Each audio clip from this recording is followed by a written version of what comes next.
18వ అధ్యాయము 21వ వచనం. జీవ మరణములు నాలుక వశము. దేవునికి స్తోత్రం. ఏమంట జీవ మరణాలు? జీవం అంటే ఏంటి? ప్రాణం. మరణం అంటే నరకం. జీవం అంటే ఆ యొక్క పరలోకం, మరణం అంటే నరకం. జీవ మరణాలు నాలుక వశం అంట. దేవునికి స్తోత్రం. అర్థమైందమ్మా? నువ్వు రక్షణ పొందాలన్నా సరే ఈ నాలుకను ఉపయోగించాలి. దేవునికి స్తోత్రం. అవునంటారా కాదంటారా? ఎలాగంటారు? ఒకసారి చూసుకుంటే రోమాపత్రిక 10వ అధ్యాయం 9వ వచనం చూసుకుంటే, రోమాపత్రిక 10వ అధ్యాయం 9వ వచనం.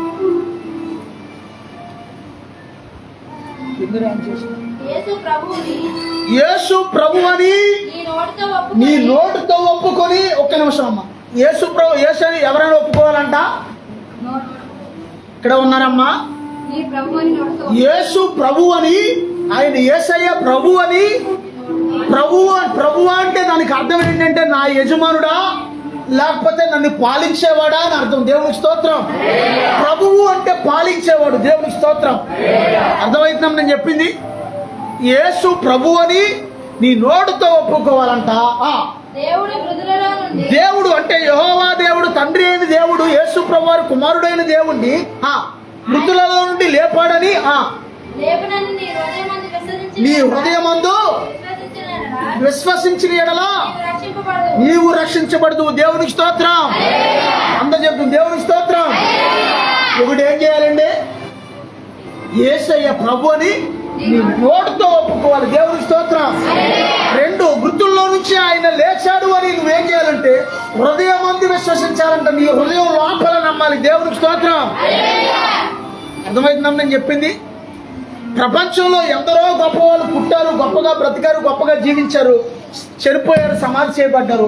ఎవరు తిరిగి లేచిన వారు ఎవరున్నారంటే ఒకే ఒక్కడు, ఆయనే ప్రభు అయిన యేసయ్య. దేవునికి స్తోత్రం. అందరూ చెప్తుంది దేవునికి స్తోత్రం. యేసు ప్రభు అని నీ నోటితో నువ్వు ఒప్పుకోవాలి. ఆయన తిరిగి ఆ యొక్క పునరుద్ధానుడే లేచాడని నీ హృదయం వద్ద నీవేం చేయాలంటే విశ్వసించాలి. దేవునికి స్తోత్రం. అందరూ చెప్తుంది దేవునికి స్తోత్రం. అర్థమైందని చెప్పింది. తర్వాత మరో మాట చూసుకుంటే మత్తయి సువార్త 12వ అధ్యాయం 36వ వచనం చదవండి. మత్తయి 12:36. నేను మీతో చెప్పినదేమనగా మనుష్యులు పలుకు ప్రతి వ్యర్థమైన మాటకు విమర్శ దినముల లెక్క చెప్పవలసి ఉండును. దేవునికి స్తోత్రం. సాధారణంగా ఒక్కోసారి కోపంతో గబుక్కుని ఎవరన్నా ఏదన్నా అంటాం, కోపం వచ్చి ఏదో ఒకటి అనుకోండి మాట అంటాం, అది ఒక రకం. 2, అపవాది నిన్ను శోధించినప్పుడు నువ్వు ఇతరులను ఏదో ఒకటి అంటావు. 2వది. 3వది, కొంతమంది మాటలు ఎలా ఉంటాయి అంటే నోటి మాటలు. దేవుడు సెలవిస్తున్నాడు, మనం మాట్లాడే ప్రతి మాటకి కూడా విమర్శ తినాలంటే ఒక రోజున దేవుని దగ్గర లెక్క అప్పగించాలంట. దేవునికి స్తోత్రం. సాధారణంగా పైకి అందరూ మంచోళ్ళు, ఏమైనానండి. చర్చిలో అందరూ మంచోళ్ళు, ఏమైనానండి. ఇంట్లోకి వెళ్తే అసలు విషయం, భార్యాభర్తలు మనస్ఫూర్తిగా కూర్చున్నప్పుడు అసలు విషయాలు బయటకు వస్తాయి. లేదా ఇంటికాడ పర్సనల్గా మాట్లాడినప్పుడు, లేదా బయట వాళ్ళతో మాట్లాడినప్పుడు ఏమైందంటే మనం ఏది పడితే ఇప్పుడు మనం ఇతరుల గురించి మాట్లాడేటప్పుడు ఏది పాపంగా ఎంచబడద్దు అంటే బైబిల్లో మన దగ్గర లేని వాళ్ళ గురించి మనం చెడుగా మాట్లాడితే అది పాపంగా. అర్థమవుతుందని నేను చెప్పింది. నీ దగ్గర లేరు ఆ మనుషులు, కానీ వాళ్ళ గురించి నువ్వు చెడుగా చెప్పకూడదు. ఆమేనా? దేవునికి స్తోత్రం. నిజంగా నువ్వు ఒకవేళ కోపం ఉందనుకో, అవసరమైతే ఒకవేళ బాధ అవుతుంది అనుకో, ఇబ్బంది అవుతుంది అనుకో, ఎందుకమ్మా నువ్వు ఇలా నన్ను ఇబ్బంది పెడుతున్నావు, నాకు కొంచెం బాధ ఉంది నీ మూలన అని వెంటనే చెప్పేసి తప్పులేదు. వాళ్ళ ఆత్మీయులు కాకపోతే ప్రభు వాళ్ళ క్షమించే మనసు నాకు దయచేయలేనని దేవుణ్ణి అడగాలి. దేవునికి స్తోత్రం. మరో చోటను చూసుకుంటే ఎఫెసీ పత్రిక 5వ అధ్యాయం 4వ వచనం చదవండి. ఎఫెసీ 5:4.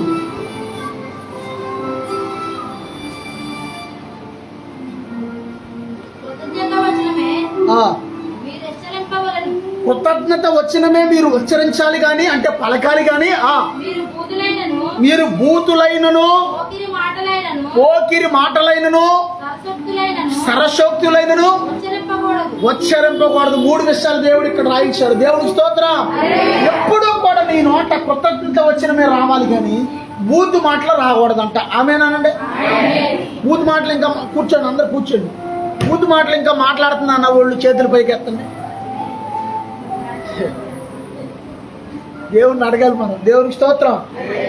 బూతు మాటలపై నాకు జయము. ఈ మధ్యన ఒక ఆయన, మా ఫ్రెండ్ పాస్టర్ గారు, చాలా మంది ఉన్నారు సేవకులు, వాళ్ళలో ఒక ఆయన, అయ్యగారు బాగా చెడు తలంపులు వస్తున్నాయి. ఏంటంటే వస్తాయి చెడు తలంపులు, మనిషి అన్నాకు వస్తాయి.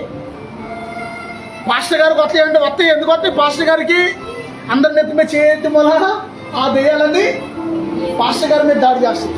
అప్పుడు నేనన్నాను, అయ్యా ఏం పర్లేదు, దేవుడిని అడగండి, దేవుడు చేయి జీతం ఇచ్చేస్తాడని చెప్పా. దేవుడికి స్తోత్రం. దేవుణ్ణి అడిగితే ఒకవేళ నీకు చెడు ఆలోచనలు వచ్చిన అత్తనాను నీకు ఉండవు. ఆమేనానండి? ఆ ఏదో ఎప్పుడో సైతం శోధించినప్పుడు వస్తాయి. ప్రభువా నాకు ఇదిగోనైనా నాకు జయ జీవితం దయచేయనంటే దేవుడు జయ జీవితం ఇస్తాడు. దేవుడికి స్తోత్రం. ఒకటి, బూతు మాటలు మన నోట రాకూడదంట. ఆమేనానండి? 2 సరశోక్తులు. సరశోక్తులు అంటే ఏంటి? ఏలాకొలం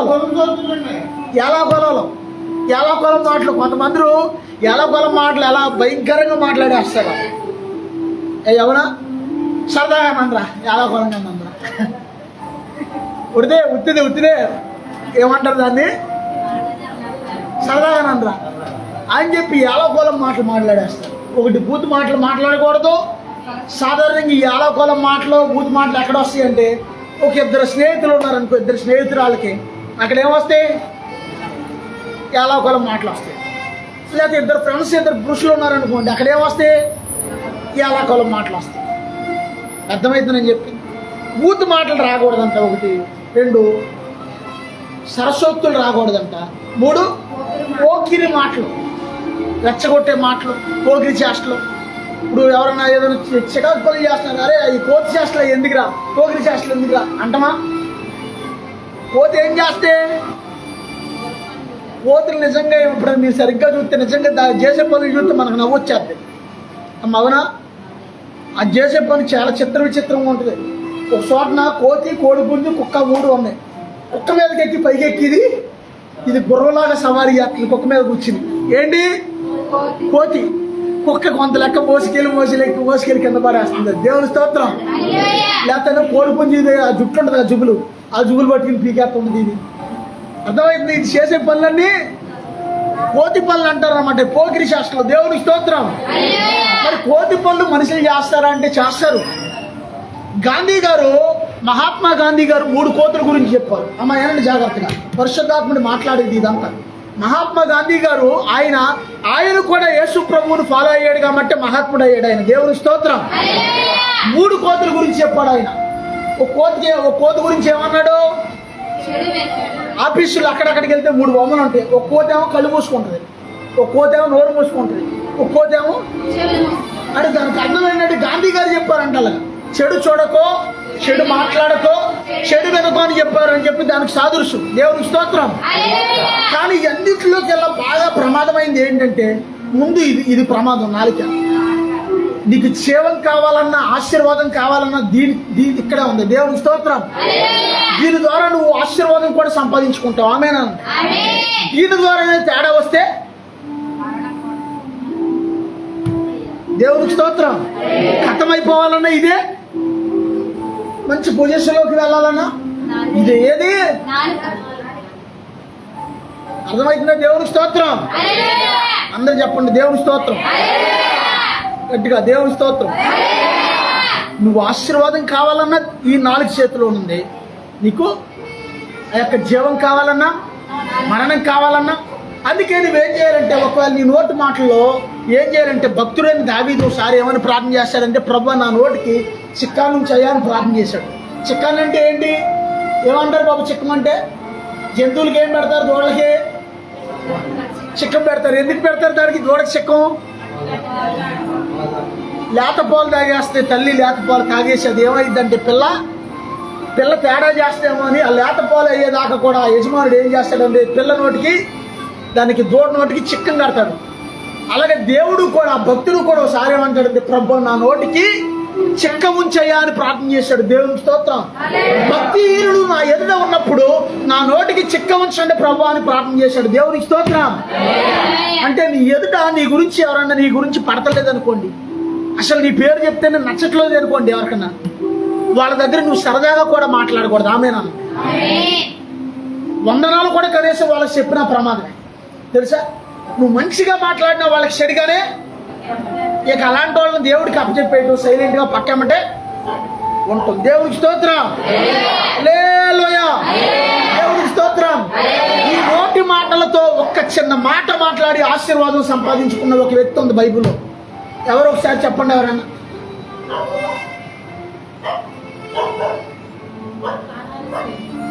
మంచిదమ్మ కనాని స్త్రీ వాష్యం. ఇంకా పాత నిబంధనలో ఎవరు? వాష్యమే. కొత్త నిబంధనలో కనాని స్త్రీ. యేసు ప్రభు వారి దగ్గరకు వస్తే కనాని స్త్రీ ఏమన్నాడు? యేసయ్య, అమ్మ పిల్లలు తిని రొట్టెని తీసుకుని కుక్క పిల్లలకి వేయటం యుక్తం కాదు అనగానే, అయ్యా కుక్క పిల్లలు కూడా పిల్లల దగ్గర పడే ముక్కలు తింటే కదయ్యా. ఆయన విశ్వాసంతో ఒక మాట పలికింది అంతే. యేసయ్య ఒకే ఒక మాట అన్నాడు, అమ్మా నీ విశ్వాసము గొప్పదమ్మా అని చెప్పాడు యేసయ్య. దేవునికి స్తోత్రం. ఒక్కోసారి నిన్ను పరీక్షించుతాడు దేవుడు. ఆమేనండి. ఇక్కడే ఉన్నారా? ఏం చేస్తాడు దేవుడు? పరీక్షిస్తాడు ఒక్కోసారి. దేవునికి స్తోత్రం. తర్వాత మరో మాట చూసుకుంటే, ఎవరంటే ఆ పాత నిబంధనలో ఆ వ్యక్తి యెహోషువ గ్రంథం 2వ అధ్యాయం 9వ వచనం, రాహాబు అను వేశ్య. దేవునికి స్తోత్రం. యెహోషువ 2వ అధ్యాయము 9వ వచనం.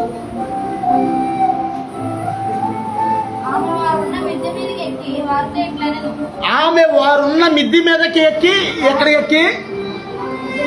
మిద్ది అంటే బైబిల్ భాషలో ఏంటంటే పైన మేడగది. దేవునికి స్తోత్రం. బైబిల్ భాషలో మిద్ది అంటే మేడగది. దేవునికి స్తోత్రం. మన ఇంట్లో మిద్దులు ఉంటాయి, ఎలాంటి సామాను పెట్టుకుని. ఈ మిద్దులు కాదు. దేవునికి స్తోత్రం. ఒకవేళ ఇది కూడా అయ్యి ఉండొచ్చు ఒకవేళ అయితే. దేవునికి స్తోత్రం. ఎందుకంటే ఇది వేల సంవత్సరాల క్రితం రాయబడింది కాబట్టి ఆ యొక్క హాయి పట్టణాన్ని జయించడానికి యెహోషువ నాయకత్వంలో కొంతమంది ఆ ప్రాంతానికి వెళ్ళినప్పుడు, ఎరుకో పట్టణానికి, ఎరుకో అనుకుంటాం వెళ్ళినప్పుడు అక్కడ ఏమయ్యారంటే వీళ్ళ శత్రువుల చేతికి చిక్కుతుంటే ఒక రాహాబు అని ఒక వేశ్య ఏం చేసిందంటే వీళ్ళని దాచేసింది. ఆ ఇంట్లో. దేవునికి స్తోత్రం. ఎక్కడ దాసింది? ఇంట్లో దాసింది. దాశాక ఒక రోజున ఆ శత్రువులు ఆ యొక్క సైనికులు అందరూ తరుముకుంటా వచ్చి వాళ్ళు వెళ్ళిపోయిన తర్వాత వాళ్ళ దగ్గరికి వెళ్ళి ఏమంటుందంటే మిద్ది మీదకి ఎక్కి వాళ్ళతో మాట్లాడుతుందేమో. ఏమని మాట్లాడుతుందంటే, యెహోవా ఈ దేశాన్ని మీకు ఇస్తున్నాడు, మీ వల్ల మాకు భయము పుట్టుననియు ధైర్యం చెడుననియు. ఏమంటుంది తెలుసా? అసలు క్లియర్గా మీకు అర్థమైతే చెప్తున్నానండి. ఇప్పుడు చూడండి బాబు, మీ ఇశ్రాయేలీయులకి మీ దేవుడు మా దేశాన్ని అప్పగిస్తున్నాడు, మా ప్రజలను అప్పగిస్తున్నాడు. మా వాళ్ళు అందరూ కథలుగా చెప్పుకుంటున్నారు. వాళ్ళ దేవుడు చాలా చాలా పవర్ఫుల్ దేవుడు. వాళ్ళ దేవుడు వాళ్ళ దేశానికి ఇదిగో వాళ్ళు ఎక్కడ అడుగు పెడితే అక్కడికి అంతా జయమే కానీ అప్పజయము లేదు. వాళ్ళ చేతికి ఇదిగో వాళ్ళ దేవుడు మనల్ని అప్పగించేస్తున్నాడు మన దేశానికి అని కథలుగా చెప్పుకుంటున్నారు అని చెప్పి ఏమంటుందంటే, ఇప్పటికే మా దేశస్తులకి ధైర్యం చెడిపోయి ఉంది. ఒకవేళ మీరు ఈ దేశాన్ని స్వాధీనపరచుకున్నప్పుడు ఖచ్చితంగా మమ్మల్ని, నన్ను నా కుటుంబాన్ని జ్ఞాపకం చేసుకోండి అని బతుకులాడుతుందేమో. దేవుడికి స్తోత్రం. ఒక అన్యురాలు ఎంత విశ్వాసంగా మాట్లాడుతుంది అక్కడ తెలుసా? క్రైస్తవుల్లో కూడా కనీసం అంత విశ్వాసం. నన్ను నా దేశాన్ని జ్ఞాపకం చేసుకోండి అని ఒక్క మాట అంటుంది అన్యురాలు. దేవుడికి స్తోత్రం. అనగానే వాళ్ళు ఏం చేశారు? ఆ పట్టణాన్ని స్వాధీనపరుచుకున్నప్పుడు ఒక క్లూ చెప్తున్నారు. వాళ్ళకి ఏమంటున్నారంటే, ఇదిగో నీ ఇంటికి ఒక దారం కట్టు, ఎర్రదారం. ఈ ఎర్రదారం ఉన్న ఇంటిని మేము వదిలేస్తాం. నీ యొక్క రక్త సంబంధులు, తోబుట్లు అందరినీ కూడా ఆ టైంలో ఈ ఇంట్లో కొంచెం వాళ్ళు వదిలేస్తాం, తద్మ వాళ్ళు అందరినీ చంపేస్తామని చెప్పి వాళ్ళు అంటారు. చివరికి ఏమైందంటే, ఆ పట్టణాన్ని స్వాధీనపరుచుకున్నాక ఇశ్రాయేలీల్లో ఒక వ్యక్తి ఆ యొక్క రాహాబు అని వేశ్యని, ఒక అన్యురాల్ని, ఒక వేశ్యని ఈ ఇశ్రాయేలీయుడు వివాహం చేసుకున్నాడు. దేవునికి స్తోత్రం. వివాహం చేసుకుంటూ ఇప్పుడు ఏమైందంటే, ఇస్రాయేలీలుగా మారిపోయింది. ఆమె విశ్వాసాన్ని బట్టి దేవుడు ఏం చేశాడంటే ఆమెను కూడా ఇశ్రాయేలీలుగా మార్చాడు. దేవునికి స్తోత్రం. ఇప్పుడు పెళ్ళయింది అనుకోండి, ఆడపిల్ల భర్త ఇంటికి వెళ్ళిపోయింది అనుకో, భర్త ఇంటి పేరు వస్తా, తండ్రి ఇంటి పేరు వస్తా? ఏంటమ్మ ఇక్కడ ఉన్నారా? అంతేనా? భర్త ఇంటి పేరే కదా. ఆధార్ కార్డు ఏమన్నా తండ్రి ఇంటి పేరు మీద వస్తా? అక్కడ ఏమైందంటే ఇశ్రాయేలీయురాలుగా మార్చబడింది. ఏమో రాహాబు అని వేస్తే. దేవునికి స్తోత్రం. అందరూ చెబుతూ దేవునికి స్తోత్రం. ఎందుకంటే ఇశ్రాయేలీలు ఆ విశ్వాసాన్ని ఉపయోగించి ఇశ్రాయేలీని వివాహం చేసుకుంటాం మూలన ఆమె కూడా యేసు ప్రభు వారి వంశావళిలోకి చేర్చబడింది. దేవునికి స్తోత్రం. అందరూ చెబుతుంది దేవునికి స్తోత్రం.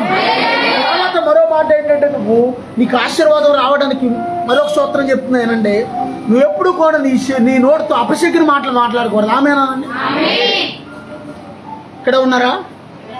అపశకుని మాటలంటే అమ్మా అయిపోయింది, ఇక నా పని ఖాళీ, కట్టపడి సరిగ్గా ఇక అయిపోయింది అనకూడదు. నువ్వు ఆమేనండి అలా అనకూడదు. అర్థమైందా? ఇక ఈ దెబ్బతో నా పని క్లోజ్ ఇక అనకూడదు. ఎక్కడైతే మన పని క్లోజ్, దేవుడు ఉన్నాడు మన పక్షాన. ఆమేనండి. నువ్వు ఎదటి వాళ్ళు కూడా నిరుత్సాహపడకూడదు. ఇక నీ పని అయిపోయింది. ఎవరంటారు నీ పని అయిపోయిందనే కా? అమ్మా నీ పని అయిపోయింది, ఇక అయిపోయింది. నీ చాప్టర్ క్లోజ్ అయిపోయింది. ఇక నీ పని, ఇక దేవుడు కూడా నీకు సహాయం చేయడానికి ఎవరంటారు? ఇంకా మీకు బలుపులు ఎలగలేదు. అయ్యో, అది పాయింట్. దేవునికి స్తోత్రం. సైతాను జనాంగంగా మనం ఉండకూడదు. ఆమేనానండి. శాతనైతే నువ్వు ఎదటి వారిని బలపరచు, లేకపోతే నోరు మూసుకుని కామ్గా కూర్చో, అంతవరకే. ఆమేనానండి. అంతేగాని నువ్వు వెళ్ళి నీ పని అయిపోద్ది ఇక, నువ్వు చచ్చిపోతావు ఇక. డాక్టర్ గారు హాస్పిటల్కి పైగారు, డాక్టర్ గారు గుండెలో నొప్పి వస్తుందండి బాబు, గుండెలో నొప్పి అని వెళ్ళాడు అనుకో, ఇదేం చేయాలి? ఇంకా ఎట్లా చచ్చిపోతాడు ఇక. 5 నిమిషాలు ఎందుకు తీసుకెళ్ళిపోయినా ఆడి ముందే 10 నిమిషాలు అన్నది 1 నిమిషంలో చచ్చిపోతాడు. అబ్బాయి వద్ద అయిపోయింది, పని అయిపోయింది, తీసుకెళ్ళిపో అంటారా? వాళ్ళకి అంటారా?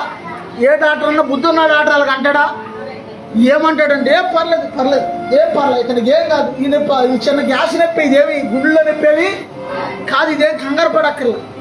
ఒక ఆయనకి, మా బంధువులకు ఒక ఆయనకి చిన్న మెదడు సగం చిదిగిపోయింది, యాక్సిడెంట్ అయ్యి.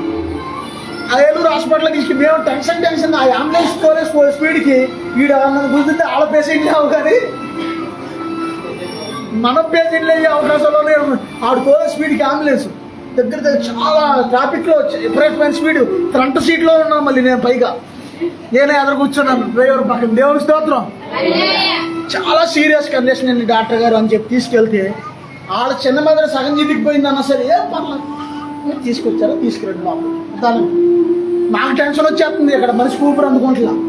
డాక్టర్ గారు నీ ఏంట్రా, ఏంటి అసలు వీళ్ళకి అంటే, అలా డాక్టర్ నేర్పించేటప్పుడే వాళ్ళు ఏం చేస్తారంటే, ఎట్లాంటి పేషెంట్స్ వచ్చినా సరే నువ్వు కంగారు పడకూడదు. నువ్వు కంగారు పడితే నీకేమవుతుంది? షేక్ వచ్చేద్ది నీకు కూడా, నువ్వు చేయలేవు. అందుకే వాళ్ళకి ముందే వాళ్ళు ఏం చేస్తారంటే, డాక్టర్లు చదివేటప్పుడు మెదడు తీసి, చచ్చిపోయిన మనుషులు మెదడు తీసి, ఈ మెదడు ఆపరేషన్ ఎలా చేయాలి, ఇది ఈ గుండె ఆపరేషన్ ఎలా, గుండె తీసి గుండె ఎలా చేయాలి, ఈ కిడ్నీలు ఎలా చేయాలి అని మొత్తం నేర్పిస్తారు వాళ్ళు. దేవుని స్తోత్రం. అంటే నువ్వేం చేయాలంటే టెన్షన్ పడకూడదు. ఆమేనండి. టెన్షన్ పడ్డాం అనుకో, ముందే వాళ్ళెవరో చెబుతుంగా ముందే మనం టెన్షన్ పడకూడదు. ఏది వచ్చినా కంగారు. కొంతమంది ఎవరికైనా ఏదైనా జరిగితే, నీకు తెలిసే పలానా చచ్చిపోయింది అని వెంటనే ఫోన్ చేస్తారు. అలా అనకూడదు. నీకు కొన్ని నేర్చుకోవాలి. దేవుని స్తోత్రం. ఎవరికైనా అలాంటి వార్తలు చెప్పవలసి వచ్చినా వెంటనే ఫోన్ చేసి, పలానావా ఈ మధ్యన అనారోగ్యం ఉంటుంది కదా, కొంచెం బాగుంటలేదు కదా, ఆమె హాస్పిటల్ తీసుకెళ్లారంట, తీసుకెళ్తే కొంచెం తేడాగా ఉంది, అలా చెప్పుకుంటూ వచ్చి హాస్పిటల్లో ఇక ఆఖరిగా కొంచెం ఊపిరి అందలేదంట, చనిపోయిందంట. ఈ టైప్లో రావాలంటే కానీ ఫోన్ చేయగానే పలానా చచ్చిపోయింది తెలుసా అన్న ముందుగా చచ్చిపోతారు. దేవుని స్తోత్రం. అందుకే నువ్వేం చేయాలంటే నిదానం. దేవుని స్తోత్రం.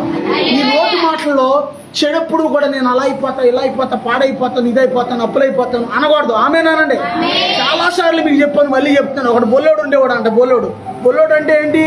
అబద్ధాలు ఆడేవాడిని బొల్లోడు అంటారు. అరే బొల్లు మాటలు చెప్పుకోకరా బొల్లోడా. దేవుని స్తోత్రం. అర్థమైందని నేను చెప్పింది.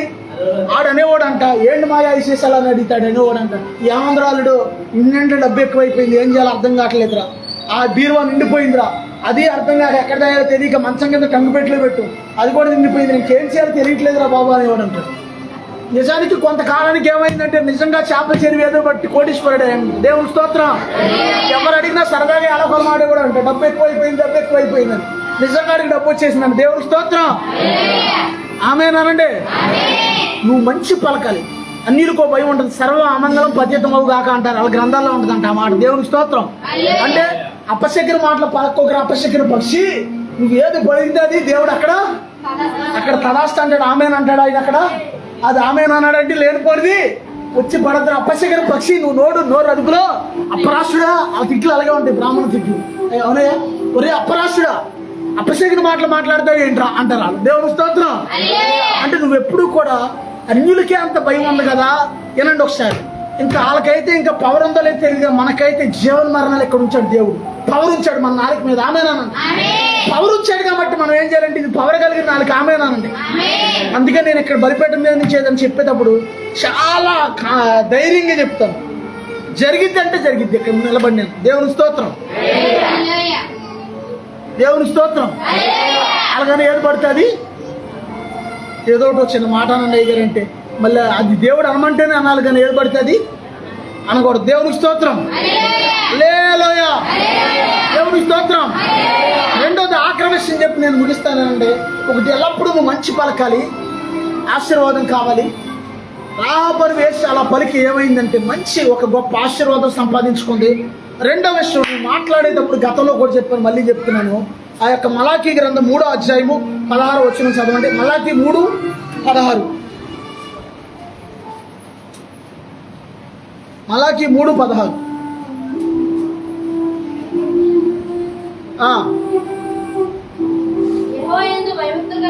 యెహోవా యందు భయభక్తులు కలిగిన వారు ఒకరితో ఒకరు మాట్లాడుకొనుచుండగా యెహోవా చెవియొగ్గి ఆలకించును. దేవునికి స్తోత్రం.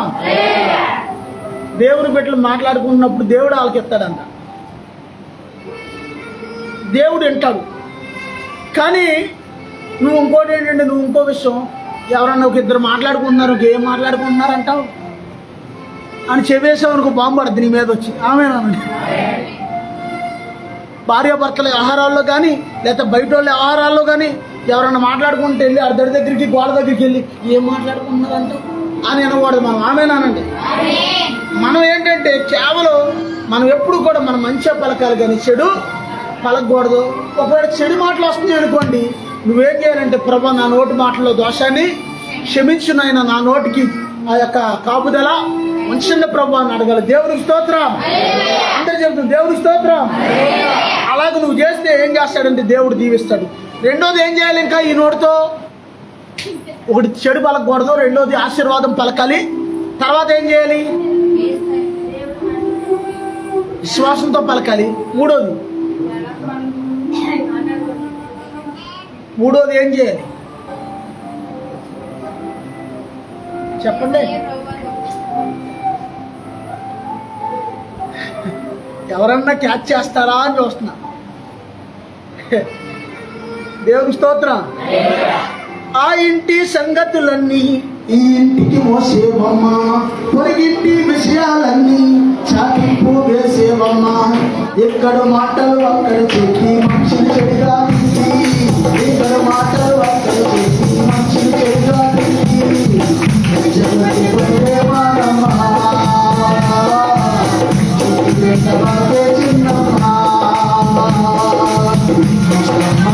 చెట్టు కట్టి పెట్టి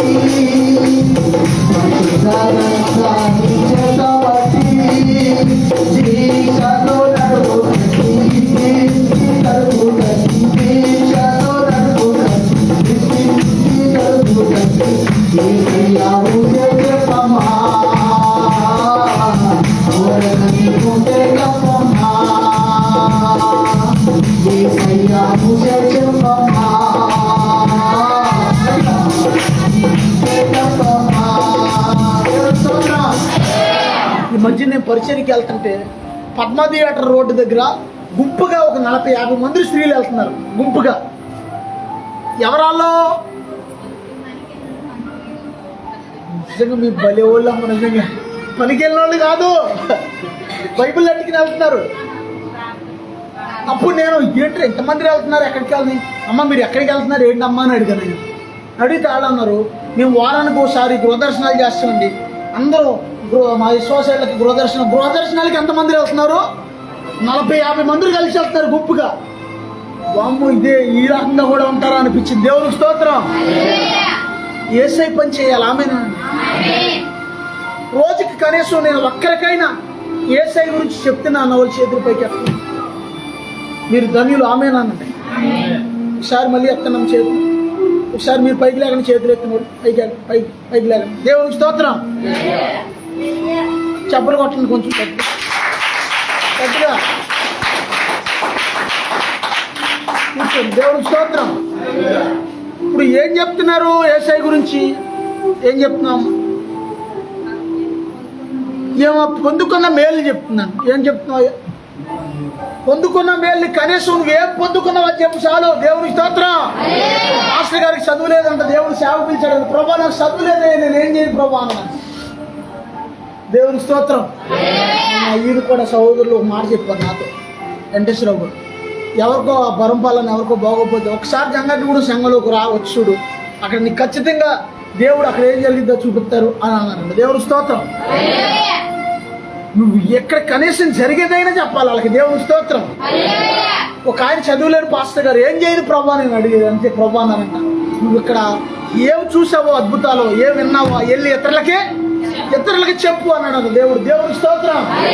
నువ్వేం చేయాలంటే దేవుడి కార్యాలు ఇతరులకు చెప్పాలి. ఆమేనానండి. ఆహాబు ఏం చేసింది ఇందాక? అమ్మో వాళ్ళ నమ్ముని దేవుడు చాలా చాలా గొప్పోడు, చాలా పవరు. మా దేశాన్ని ఏకంగా అప్పగిచ్చేస్తున్నారు. మాకు తెలిసిపోయింది ఈ విషయం. మా పని అయిపోతుంది. అయినా సరే నేను ఏంటంటే ఆ దేవుడిని నమ్ముతున్నాను కాబట్టి నేను బాబు నన్ను ఇంకొకసారి జ్ఞాపకం చేసుకోండి అని దేవుడి మీద విశ్వాసం ఉంచింది ఆ వ్యక్తి. దేవుడి స్తోత్రం. అప్పుడు వెంటనే దేవుడు ఒకవేళ మాటలు విన్నాడేమో, ఇని వాళ్ళని కరికరించాడు. దేవునికి స్తోత్రం. ఒక్కోసారి నువ్వు మాట్లాడుకున్న మాటలు దేవుడు వింటాడు. ఆమేనానండి. ఏం జరిగినా నువ్వు ఎవరైనా ఒకవేళ అడ్డుగా నిలబడినా చేస్తావా పరిచర్య అన్నాడు ఒక ఆయన. చేస్తానండి అన్న. దేవుని స్తోత్రం. ఒకవేళ అడ్డుగా నిలబడి ఆపితే నువ్వు పరిచర్య చేస్తావా అని అడిగాడు దారిలో ఒక ఆయన. చేస్తాను అన్నాను. దేవుని స్తోత్రం. ఒక్కొక్కరు అయితే ముఖమే పాంప్లెట్లు చింపి అలా పడేసిన సందర్భాలు ఉన్నాయి. ఓకే ఆల్ రైట్ అలాగే బ్రదర్ అని చెప్పి వెళ్ళిపోయింది. దేవుని స్తోత్రం.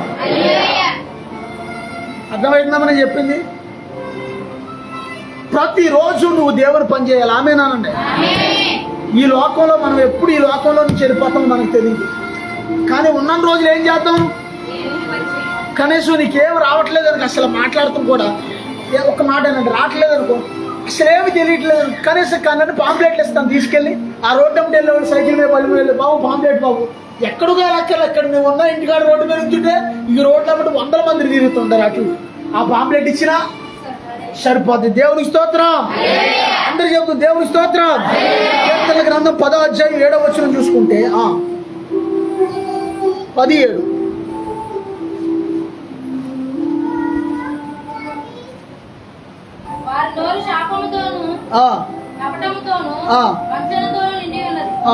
కొంతమంది నోరులంట దేవుడు వాక్యం సెలవిస్తుంది. ఎప్పుడు చూసినా శాపంతోనూ కపటంతోనూ వంచనతోనూ ఉంటుందంట. మనం అలా ఉండకూడదు. ఆమేనానండి. శాపం ఎప్పుడు నోరు చేసినా సరే శాపం శాపం శాపం శాపం. ఒక ఆమె కన్న పెట్టిన తిప్పేదంట, నువ్వు అలా అయిపోతావే, ఎలా అయిపోతావే, అలా వెళ్ళిపోతావు, ఎలా పోతావే అనేదంట. అత్తమాట తిడతానే ఉండేదంట. నిజంగానే ఆమె అలాగే వెళ్ళిపోయింది. ఎలాగా అలా వెళ్ళిపోతావు ఎలా వెళ్ళిపోతావు అని ఏం చేసింది? ఏమో డోర్సు అర్థమవుతుందా? వారు నోరు కపటంతోనూ శాపంతోనూ వంచనతో ఉందంట. దేవుడు వాక్యం సెలవిస్తుంది. దేవుని స్తోత్రం. ఒక తాగుబోతు భర్త అత్తమానం పట్టుకుని కొడుతుంటే భార్యని అన్నట్టు ఒక రోజు, ప్రభా ఈ తాగుబోతుడితో నేను ఎంతకాలం పడ్డా ప్రభా, నన్ను చంపిదంటానికి ఈ తాగుబోతుడు ఇచ్చావా, నాకు వీడితో నా జీవితం నాశనం అయిపోయింది ఆయన, ఎంతకాలం ప్రభా నేను ఏడ్చేది అని ఆమె రక్షణ పొంది మంచి భక్తి చేసే వ్యక్తి అంట. ఒక రోజున బాధ కలిగి ఏడితే సాయంకాలం చచ్చిపోయాడంట. దేవుని స్తోత్రం. అర్థమైందని నేను చెప్పింది. కొన్ని నువ్వు ఏం అడగక్కర్లా, కొన్ని తేడా వస్తే అక్కడ తేడా అవుతుంది. దేవుని స్తోత్రం. అర్థమైందమ్మా? అందుకే నువ్వేం చేయాలంటే మనం మంచి పలకాలి, మంచి. దేవుని స్తోత్రం. చెడు ఏం చేయాలంటే చెడు మన నోట్లో నుంచి వస్తుంది, ప్రతి ఒక్కరికి వస్తుంది. ఎందుకంటే మన చిన్నప్పటి నుంచి కూడా మనం నేర్చుకున్నదే ఇంగ్లీష్ మీడియం కాబట్టి దేవుని స్తోత్రం. చిన్నప్పటి నుంచి మనకి తల్లిదండ్రులు తిట్టుకున్నప్పుడు, లేకపోతే సమాజంలో ఎవరైనా తిట్టుకున్నప్పుడు మనం ఏం తింటాం? ఇలా తిడుతున్నారా, ఇలా తిట్టుకోవాలా, ఈ బూత్ మాటలు తిట్టాలా, ఏదైనా గొడవస్తే అని మనం ఇవన్నీ విన్నాం కాబట్టి అది ఎక్కడ ఉంటుంది? అది బేగ లోపల నుంచి పురుగు బయటికి. అందుకే మీరు ఏం చేయాలంటే జై జీవితం కొరకు అడగాలి దేవునికి స్తోత్రం. జై జీవితం కొరకు అడగాలి దేవునికి స్తోత్రం. దేవుడు నాకు ఇచ్చిన ఒక బలమైన ఒక వాగ్దానం చెప్తున్నాను ఈ సమయంలో. ఏమంటే సేవకు వచ్చిన స్టార్టింగ్లోనే దేవుడు నాకు ఒక అద్భుతమైన వాగ్దానం ఇచ్చాడు. అది నాకే కాకుండా ఇతరులకు కూడా ఆశీర్వాదకరంగా ఉంటుంది. ఆమేనని చెప్పండి. అదేంటంటే నిన్ను దీవించేవాడు దీవించబడతాడు, నిన్ను శపించేవాడు శపించబడతాడు. అంటే ఎవరైనా నా మేలు కొరకు ప్రార్థన చేస్తే తిరిగి వాళ్ళకి రివర్స్లో మేలు కలిగింది. ఆమేనా? ఎవరైనా నా యొక్క ఏమంటారు పతనం కొరకు ప్రార్థన చేస్తే ఆ రివర్స్లో ఏమైందంటే గోడ కొట్టిన బాల్ ఎలాగే వాళ్ళ మీద పడద్దో వాళ్ళకి రివర్స్ అయిపోతుంది. దేవునికి స్తోత్రం. నీ నోరెప్పుడు కూడా ఆశీర్వాదకరంగా ఉండాలి. ఆమేనానండి. నీ నోరెప్పుడు కూడా మంచి మాట పలకాలి. ఆమేనానండి. కొంతమంది పెద్దలు ఏమంటారు తెలుసా? కల్లా కపటం లేకుండా ఉన్న మనుషులు అంటే ఏదైనా పలికితే జరిగిపోద్ది అంటారంట. దేవునికి స్తోత్రం అంటారు, కొంతమందిని అంటారు. అంటే నీ నోరెప్పుడు కూడా ఆశీర్వాదకరంగా ఉండాలి. ఆమేనానండి. ఎందుకంటే మనల్ని దేవుడు ఎందుకు పిలిచాడు? ఆశీర్వాదానికి వారసులగడానికి పిలిచాడు కాబట్టి దోషణకు ప్రతి దోషణైనను కీడుకు ప్రతి కీడను చేయక మనం జీవించాలంట. దేవునికి స్తోత్రం. ఒకసారి ప్రభు ఏమన్నారంటే నాతో బూత్ మాటలు మాట్లాడితే ఆశీర్వాదం పోద్ది అన్నారు. అర్థమవుతుందమ్మా? ఒకసారి ప్రభు అన్నారు నాతో బూత్ మాటలు మాట్లాడితే ఆశీర్వాదం పోద్ది అన్నారు. నువ్వు ఆశీర్వాదానికి వారసులుగా ఉండడానికి దేవుడు నిన్ను పిలిచాడు. ఆమేనా? పిలిచాడు కాబట్టి నువ్వేం చేయాలంటే ప్రతి దోషణ చేయకూడదు. ఏదైనా కోపం వస్తే సందర్భాన్ని బట్టి ఏదైనా మాట్లాడవచ్చు, కానీ ఇక వాళ్ళ వ్యక్తిగత వ్యవహారాలకు మనము వెళ్ళకూడదు. నువ్వు ఇట్లాంటి దానివే, నువ్వు అట్లాంటి వాడివే, ఇవన్నీ కూడా మనం లాగకూడదు. దేవుని స్తోత్రం. ఎవరికైనా ఏదో సందర్భంలో కోపాలు వస్తాయి, గొడవలు వస్తాయి, ఏదైనా జస్ట్ ఏదైనా అరిగితే అరవచ్చు, కానీ వాళ్ళ పర్సనల్ వ్యవహారాల్లోకి మనం ఎత్తకూడదు. దేవుని స్తోత్రం. ఎందుకు ఎత్తకూడదు అంటే కారణం చెప్తున్నానండి. ఇప్పుడు ఎదుటి వాళ్ళ కూతురు గురించి లేకపోతే ఎదుటి వాళ్ళ కొడుకు గురించి వెళ్ళి మనం ఇతరులకి చెప్పాం అనుకోండి, రేపు పొద్దున ఏమైందో తెలుసా? కొన్నాళ్ళు ఆగాక కోడిగుడ్డు దాకడైంది. దేవుని స్తోత్రం. అర్థం కాలేదా? కోడిగుడ్డు అంటే అర్థం ఏంటి? నువ్వు ఇక్కడ ఏదైతే విత్తావో అది అలాంటిది, ఆడు ఎలాంటోడు అని ఎదుటి వాళ్ళ పిల్లల గురించి ఏదైతే చెప్పావో రేపటి నీ పిల్లల గురించి ఇంకొకరు కథలుగా చెప్పుకునే పరిస్థితి. అలాంటి పరిస్థితి మనకు రాకూడదంటే మనం ఏం చేయాలంటే ముందే భయం వేసి ప్రభా అలాంటివి ఏమి నాలో రానియొద్దయా అన్నాడు. దేవుని స్తోత్రం. సాధారణంగా పెద్దోళ్ళు ముసలి వయసు ఉన్నవాళ్ళు, కొంతమంది ముసలి వయసు ఉన్న వాళ్ళే ఎక్కువగా ఎట్లాంటివి చేస్తారు. నడిప్రాయం ఉన్నవాళ్ళు బాగానే ఉంటారు, కానీ ఎక్కువ శాతం పెద్ద వయసు ఉన్నవాళ్ళు, వృద్ధులు ఉన్నవాళ్ళు ఏం చేస్తారంటే ఓ 4-5 కూర్చున్నారంటే అక్కడ ఎల్లమ్మ ఏం చేస్తుంది, ఎంకమ్మ ఏం చేస్తుంది, పొలం ఏం చేస్తుంది, మొత్తం ఊరంతా ఏం చేస్తున్నారండి. అక్కడ పల్లెటూరులో చిన్న గుళ్ళు ఉంటాయి. సాయంకాలం సెలబడేసరికి గుడి దగ్గరికి వెళ్ళిపోతారు. అందరూ వెళ్ళిపోయి అక్కడ కూర్చుని ఎలా ఆడు ఏం చేస్తున్నాడో ఈడు ఏం చేస్తున్నాడో అని సాయంకాలం దాకా రాత్రి దాకా ఆడ గురించి వీళ్ళ గురించి మాట్లాడుకుని వస్తుంటారు. వాళ్ళ గురించి కాదు, కానీ మనం సాధ్యమైతే మనకి 2 మాటలు దేవుని గురించి చెప్దాం. లేకపోతే కొంచెం ప్రభా నా నోటిని కాచుకునే శక్తి నాకు దయచేయనైనా అని దేవుని అడుగుతాం. దేవుని స్తోత్రం. అలా అడిగినప్పుడు ఏం చేస్తాడంటే దేవుడు నీ నోటి మాటలు గమనిస్తానే ఉంటాడు ఆయన. ఆమేనానండి. పోయినసారి కూడా చెప్పాను, మరలా చెప్తున్నాను. అయ్యా రాత్రి అంతా ప్రయాసపడ్డాను, ఏం దొరకలేదు, అయినా సరే నీ మాట చొప్పున ఎంత అసలు ఏసైకి ఎంత సంతోషం వేసి ఉంటుంది ఆ మాటకి. అర్థమవుతుందా? మనం ఎప్పుడైనా మన జీవితంలో కొన్ని పర్మిషన్లు తీసుకునేటప్పుడు ప్రభా నువ్వు ఎలా చెప్తే అలా చేస్తాను, నేనేమి నా దగ్గర ఏమి లేదయ్యా, నువ్వేదైనా చెప్తే అలాగే, నువ్వే చెప్తే అమ్మా ఏనండి జాగ్రత్తగానండి, నువ్వే చెప్తే అది చేస్తాను ప్రభా అనేటట్టుగా మనం ఉంటే దేవుడు నిన్ను బట్టి సంతోషపడతాడు. దేవుని స్తోత్రం. ఇక నాదేం లేదయ్యా, నాది 100 రోజులు మా సహోదరుడు వాళ్ళు కొంతమంది అంటున్నారు, అయ్యా నడిప్రాయం వచ్చేసింది, జీవితం నడిప్రాయం వచ్చేసింది, ఏం చేశాను నేను దేవుని కొరకు అని చూసుకుంటే ఏమీ లేదు. మీకు కూడా అంతే, నాకు కూడా అంతే. ఏం చేసాం మనం దేవుని కోసం అంటే చూసుకుంటే తిరిగి వెనక్కి తిరిగితే ఏమీ లేదు. అందుకే మనం ఏం చేయాలంటే మన నోటిని, మన ప్రాణాత్మ దేహాన్ని దేవుని కొరకు మనం ఉపయోగిస్తే ఇక్కడ మనం ఆశీర్వదించబడతాం, అక్కడ కూడా మనం ఆశీర్వదించబడతాం. దేవునికి స్తోత్రం. ఎలా ఉపయోగించాలంటే నీ నోటిని యేసయ్య చేసిన అద్భుతాలు ఇతరులకే చెప్పాలి. దేవునికి స్తోత్రం. అందరూ చెప్పు దేవునికి స్తోత్రం. అద్భుత దేవుడవు నీవేనయ్యా, ఆలోచన కర్తవు నీవేనయ్యా, యేసు మాతో నీవుండగా ఏవో వలసిపోలేమయ్యా, యేసు మాతో నీవుండగా ఏవో వలసిపోలేమయ్యా, అంత నీవే చూసుకుంటావు, అది నీవే చూసుకుంటావు, అంత నీవే చూసుకుంటావు, అది నీవే చూసుకుంటావు, యేసు మాతో నీవుండగా ఏవో వలసిపోలేమయ్యా, మాతో ఏవో వలసిపోలేమయ్యా, అంత నీవే చూసుకుంటావు, అంత నీవే చూసుకుంటావు, అంత నీవే చూసుకుంటావు, అంత నీవే చూసుకుంటావు.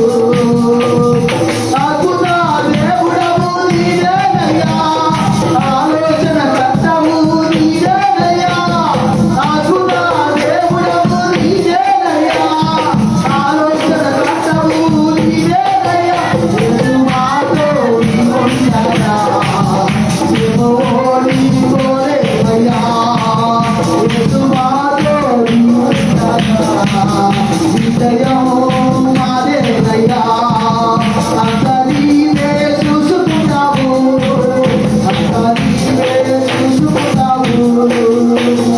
చెంగు చెంగు మని చూసే నన్ను కనుగలు పడగీయలో, మెట్టాలలో పుట్టాలలో దాటించి మమ్ము కాయము, చెంగు చెంగు మని చూసే మమ్ము కనుగలు పడగీయలో, మెట్టాలలో పుట్టాలలో దాటించి మమ్ము కాయము, మమ్ము కన్నా తండ్రి, మమ్ము కన్నా తండ్రి, రక్షించిన తండ్రి, ప్రాణమిచ్చిన తండ్రి, మమ్ము కన్నా తండ్రి, మమ్ము కన్నా తండ్రి. అందరూ సర్వేశ్వరా నీకే స్తుతి, సాధము నీకే ప్రభు, ఆధారము ఆశ్రయము ఏ నా యేసు. సర్వేశ్వరా నీకే స్తుతి, సాధము నీకే ప్రభు, ఆధారము ఆశ్రయము నీవే మా యేసు. దేవుని స్తోత్రం. దేవుని స్తోత్రం. మనమేమో తెలుగులో దేవుడు అంటాం, హిందీలో వాళ్ళు ఈసు మసీహా ఏమంటారు, హిందీలో దేవుడిని ఏమంటారు, పరమేశ్వర్ ఏదో అంటారు, భగవాన్. ఒక అతను హిందీ అతను కలిచాడు, మేరా నామ్ ఈస్ మసీహా భగవాన్, దేవుని స్తోత్రం. మేరా ఈస్ మసీహా భగవాన్, దేవుని స్తోత్రం. నాకు అనిపించింది ఓరు బాబు హిందీ నాకు కొంచెం కొంచెం వచ్చేస్తుంది, దేవుని స్తోత్రం. मेरा भगवान यीशु मसीह, मेरा भगवान यीशु मसीह. अच्छा समझ गया, నేను ఎలాగా సమాజ్ గయా, నీకు అర్థమైందండి. అచ్చా అచ్చా సమాజ్ గయా, అచ్చా సమాజ్ గయా అన్నాడు. దేవుని స్తోత్రం. ఓరు బాబు వాళ్ళతో మాట్లాడుతుంటే నిజంగా దేవుడు నాకు అంటే నా దేవుడు, నేను కొలిచే దేవుడు, నేను నమ్మిన దేవుడు యేసుక్రీస్తు. దేవునికి స్తోత్రం. ఆయన ఏం చేస్తాడంటే మెట్లను గొట్టలను దాటిస్తాడు. నిన్ను ఆమేనండి. నీ కంగారు పడినాడు ఆయన, ఆమేనండి. ప్రతి పరిస్థితిని ఆయన మార్చేస్తాడు, ఆమేనండి. ఎందుకంటే రక్తం ఇచ్చాడు, ప్రాణం ఇచ్చాడు, నిన్ను కొన్నాడు కాబట్టి. దేవునికి స్తోత్రం. హల్లెలూయా. దేవునికి స్తోత్రం. అందుకే మనం ఎక్కడ ఉండాలంటే, ఎవరి చేతిలో ఉండాలంటే మనం దేవుని స్వాధీనంలో ఉండాలి, ఆమేనండి. నీ చెయ్య దేవుడు పట్టుకోవాలి, ఆమేనండి. లేకపోతే మన చెయ్య, లేకపోతే ఆయన చెయ్యి మనం పట్టుకోవాలి. దేవునికి స్తోత్రం. అప్పుడు ఏం చేస్తాడంటే నీ ప్రతి పరిస్థితిని ఆయన మార్చేస్తాడు. దేవునికి స్తోత్రం. దేవుడి కొద్ది వాక్యం దీవించును గాక. ప్రార్థన చేసుకుందాం, ప్రార్థన చేసుకుందాం, ప్రార్థన చేసుకుందాం. ప్రభువా సహాయం చేయండి. యేసయ్య ఆశీర్వాదానికి వారసులుగా మమ్మల్ని చేయండి అయ్యా. ఇదిగో బూతులైనను, పోకిరి మాటలైనను, సరస్వక్తులైనను నీకు రాకూడదు అంటున్నాడు దేవుడు.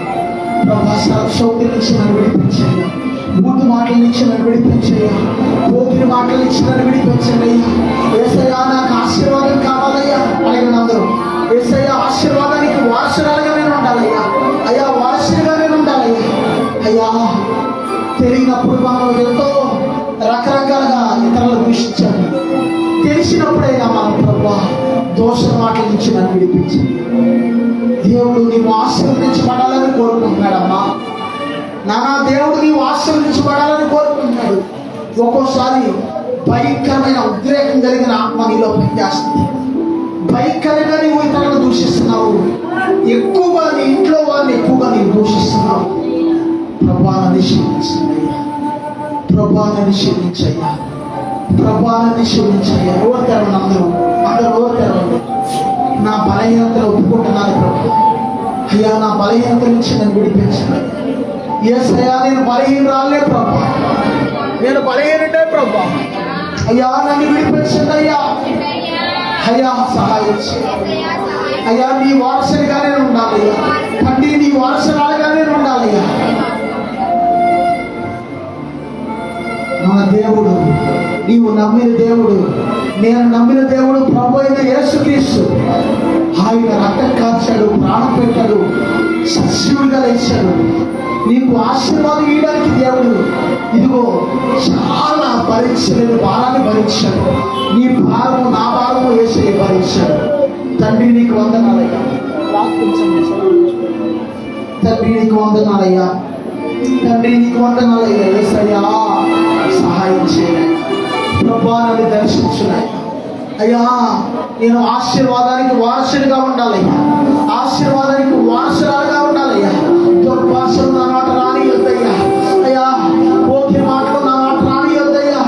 అయ్యా నా ప్రభా సరస్వతులు నా మాట రాని వద్దయ్యా. ప్రభా సహాయం చేయాలి అయ్యా, నన్ను దర్శించున్నాయా. ఇదిగో నీవు ఆశీర్వదించబడాలి అని దేవుడు కోరుకుంటున్నాడు. నేను ఆశీర్వదించబడాలి అని దేవుడు కోరుకుంటున్నాడు.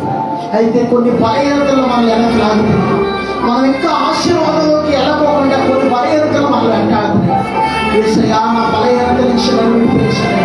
యేసయ్యా నా బలహీనత నుంచి నన్ను విడిపించండి. నోరు తెరవండి, అందరూ నోరు తెరవాలి. యేసయ్యా నా బలహీనత నుంచి నన్ను విడిపించండి. యేసయ్యా ప్రతి బంధకాల నుంచి నన్ను విడిపించండి. శరీరాశ నుంచి నన్ను విడిపించండి. నేత్రాశ నుంచి నన్ను విడిపించండి. జీవపుడము నుంచి నన్ను విడిపించండి. వ్యర్థమైన మాటలు నా నోట రానివ్వయ్యా. అయ్యా నా నోటికి చిక్కాల్సింది అని ప్రార్థిస్తున్నాను. నా నోటికి చిక్కాల్సింది అని ప్రార్థిస్తున్నాను.